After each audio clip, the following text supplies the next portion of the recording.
Padahal bagaimanakah kehendak Islam rasionalisme?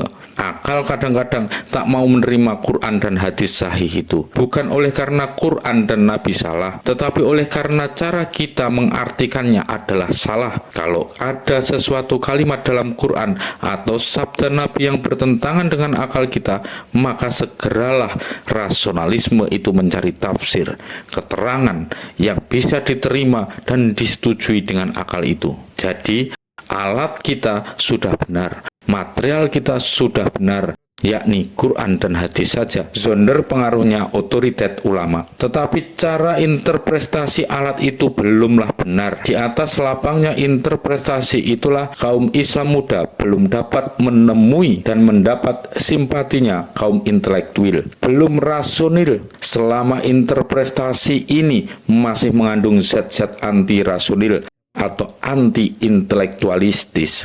Maka benarlah kata Tuhan bahwa sampai lebur kiamat kaum intelektual tidak mau berjabat tangan dengan Islam. Sebab sebagai saya tuliskan terdahulu, mereka punya pendidikan, mereka punya jiwa, mereka punya visi, mereka punya outlook adalah rasional, intelektual, kritis, merdeka dari percaya buta. Selama kita punya interpretasi tentang Islam belum rasional, maka sampai lebur kiamat kita tidak akan dapat bersatu dengan kaum rasional.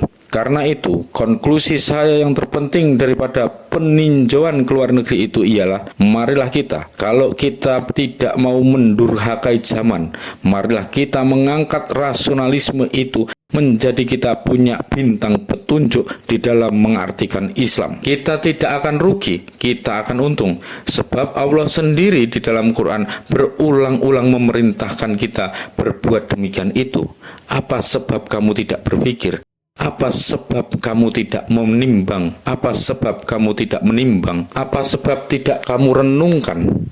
Itu adalah peringatan-peringatan Allah yang sering kita jumpai. Maka dengan pimpinan rasionalisme itu, Tuhan akan melihat, akan berubahlah outlook kita sama sekali. Akan berubahlah pengertian-pengertian kita yang fundamental. Akan berubahlah pula pengertian-pengertian kita yang detail.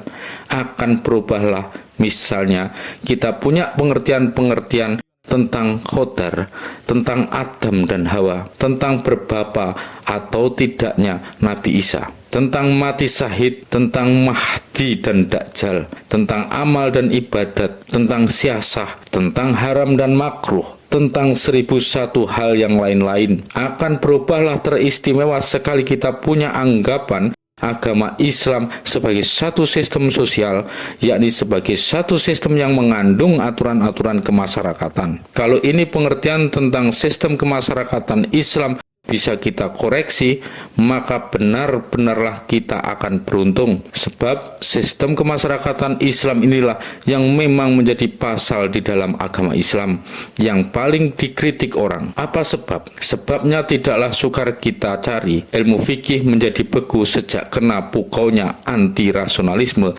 hampir 1000 tahun yang lalu. Sedang masyarakat tidaklah tinggal beku.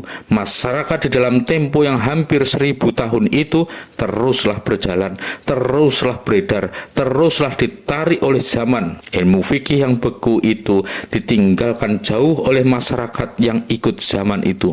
Ilmu fikih yang beku itu menjadi tak cocok lagi dengan masyarakat yang mau ia atur dan yang mau ia perintah. Konflik antara fikih dan masyarakat datanglah pasti sebagai pastinya matahari terbit sesudah malam. Karena benarlah perkataan Francis Woodsman yang paling dibantah orang di dalam pengertian Islam kolot di abad yang ke-20 ini ialah ia punya sistem kemasyarakatan yang berdasarkan pada abad yang ke-7. Maka rasionalisme lah yang dapat mengakurkan pengertian fikih itu dengan peredaran zaman. Jikalau pengakuran tentang hal-hal kemasyarakatan ini dapat kita laksanakan, percayalah, kaum intelektual Indonesia akan banyak yang mendekati Islam. Apakah yang misalnya sangat menjadi keberatan kaum intelektual Indonesia dengan sistem kemasyarakatan Islam itu? Sering sudah saya katakan dengan lisan dan dengan tulisan.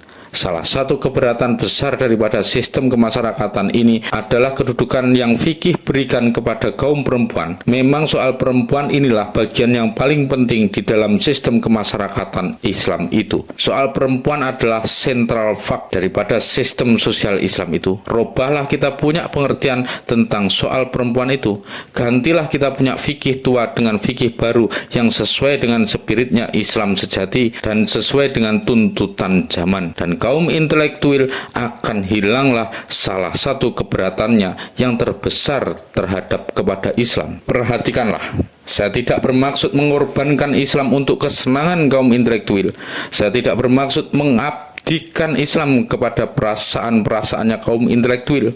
Tidak bermaksud dengan sengaja memalsukan Islam guna memikat. Tetapi saya anggap perubahan di dalam pengertian fikih itu mungkin dan sah, asal kita membuat interpretasi yang lain daripada interpretasi secara tradisional pikiran tua yang nyata tidak cocok dengan zaman dan maksud-maksudnya Islam yang sejati. Interpretasi yang lain, interpretasi yang rasional, yang berani menentang tradisi pikiran yang telah beku. Inilah yang saya maksudkan, dan bukan mengorbankan Islam, bukan memalsukan Islam. Halide Edip Hanum pun berkata bahwa revolusi kaum perempuan modern di Turki itu bukanlah pemberontakan kepada Islam, tetapi pemberontakan kepada tradisi-tradisi tua yang bertentangan dengan roh Islam yang sebenarnya. Dan tidakkah benar pula perkataan Sayyid Amir Ali bahwa hukum-hukum Islam seperti karet, artinya dapat selalu diakurkan dengan zaman. Ya,